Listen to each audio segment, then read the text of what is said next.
ఎప్పుడు కూడా మీ సహకారం మాకు ఎప్పుడు ఉంటుంది. హోటల్ పరిశ్రమను ఎప్పుడు కూడా మీరు కాపాడుతూ మాకు ఎంతో సహకారం చేస్తూ అందరికీ ధన్యవాదాలు. ఈరోజు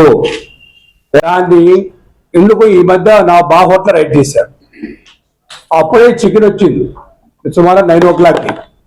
ఈ చికెన్ పాచిపోయిందని చెప్పేసి తీసుకెళ్లి పిడాయిలు పెట్టడం జరిగింది.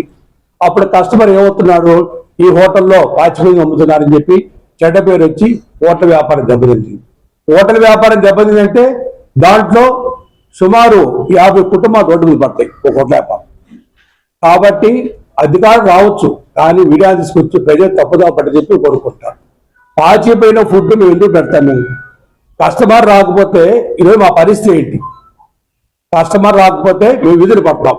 కరెంటు బిల్లులు కానీ, బాడుగులు కానీ, జీతాలు కానీ, ట్యాక్సీలు కానీ ఇవన్నీ కట్టలేవు. కాబట్టి కస్టమర్కి ఎటువంటి పరిస్థితుల్లో మేము మాకంటే వారికి నచ్చిన ఫుడ్ ఇంకా పెడతాము.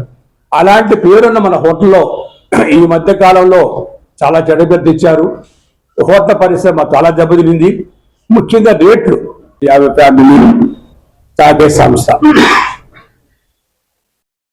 ప్రభుత్వానికి కూడా ఎంతో రెవెన్యూ వచ్చే హోటల్ సంస్థ. ఏ వరదలు ఇచ్చినా కూడా హోటల్స్ ఆపేసి ఫుడ్ ప్యాకెట్ ఇచ్చే సంస్థ, ఆదుకునే సంస్థ. ముఖ్యమంత్రి గారి ఆదేశాల ప్రకారం అన్ని జిల్లాల్లో కూడా హోటల్స్ క్లోజ్ చేసి వరద బాధలకి ఫుడ్ పంపించాము. విజయవాడలో అయితే హోటల్స్ లోనే వండి అందరికి ఇచ్చి ఆ వరద బాధలు ఆదుకున్నాము. మొన్న 3 days బ్యాక్ ముఖ్యమంత్రి గారు కూడా హోటల్ పరిశ్రమ ద్వారా 25 లక్షల రూపాయలు కూడా పనులు జరిగింది.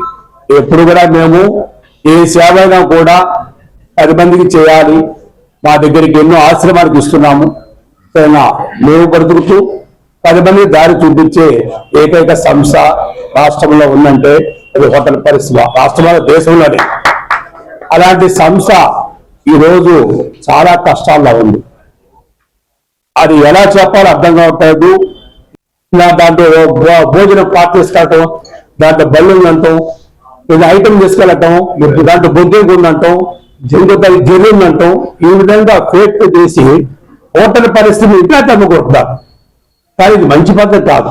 10 మందికి సహాయం చేసేది, 10 మందికి ఆదరణ ఇచ్చేది.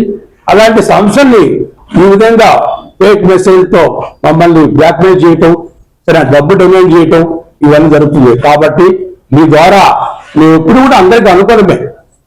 ఇప్పుడు ఏ ప్రభుత్వం వచ్చే అనుకూలమో, ఏ అధికారులు వచ్చిన ప్రభుత్వం ఎవరు కూడా మేము ఎదురు తిరిగేవాళ్ళు కాదు. అందరికీ నమస్కారం వ్యాపారం చేసుకునేవాళ్ళు. మా కస్టమర్లు మాకు జాగ్రత్త చూస్తున్నాము. అటువంటి సంస్థ ఈరోజు కష్టాలు ఉంది. కాబట్టి మీ ద్వారా మేము తెలియజేస్తున్నాం, దయచేసి హోటల్ పరిశ్రమ కాపాడండి.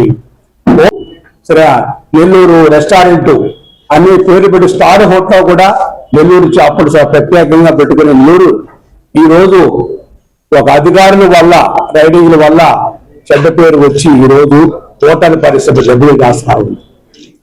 కారణం ఏంటంటే ఫుడ్ ఇన్స్పెక్టర్స్ రావచ్చు, హోటల్ తనిఖీ చేయొచ్చు. ఈ మధ్య 3 days బ్యాక్ కూడా చేశారు, తప్పలేదు.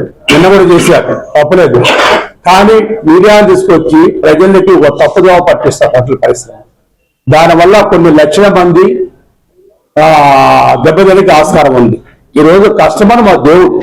ఈరోజు కస్టమర్ లేకపోతే మేము ఈ చొక్కా వచ్చిందంటే కస్టమర్ వల్లే.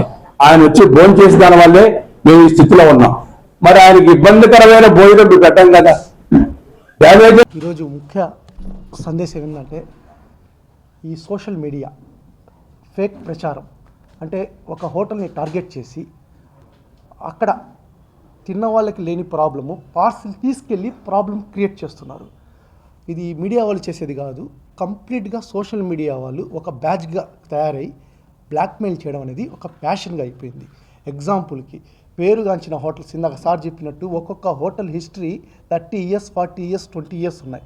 లైక్ పెద్ద పెద్ద హోటల్స్, కోమలా కావచ్చు, రియాస్ కావచ్చు, city Bengaluru bakery, Rayalaseema hotel, Amaravati, Basota, Reshma, Salma, వీటన్నిటి వీళ్ళు ఏం చేస్తున్నారంటే అక్కడ కూర్చొని తిన్నప్పుడు రాని ప్రాబ్లము.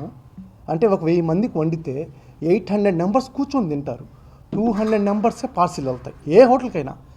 ఈ 200 members ఒక్క పార్సిల్కే ప్రాబ్లం ఎలా వస్తుంది? ఇది నెల్లూరు ప్రజానికం గమనించాలి. ఒక్క పార్సిల్లోనే బొద్దింకలు. సో బిర్యానీలో బొద్దింక అనేది కనబడదు, స్మాష్ అయిపోతుంది, అంటే దాని పీసు కూడా కనబడదు. అలాంటి బొద్దింక బతుకుంటుందా బిర్యానీలో? ఇది తీసుకెళ్ళి బై హ్యాండ్ పెట్టి డిమాండ్ చేయడం.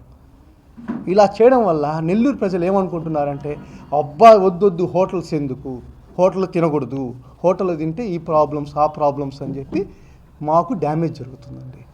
ఈ పర్టికులర్ ఫేక్ ప్రచారం చేస్తున్నారో, ఫేక్ న్యూస్ను స్ప్రెడ్ చేస్తున్నారో వీళ్ళందరూ ఐడి కూడా ట్యాగ్ చేసి మేము ఖచ్చితంగా డైరెక్ట్గా ఎస్పీ సార్ దగ్గర అపాయింట్మెంట్ తీసుకొని దీన్ని చాలా సీరియస్గా మాత్రం తీసుకుంటాం. అది చిన్నగా వదలము. ఎందుకంటే ఒక అసోసియేషన్ని దెబ్బతీస్తున్నారండి. అది ఒక్కరిని సంబంధించింది కాదు. ఒక అసోసియేషన్లో సార్ చెప్పినట్టు లక్షల మంది బతుకుతున్నాం. అది వాళ్ళ నోటు కొట్టడం అనేది కూడా కరెక్ట్ కాదు కదా. Thank you.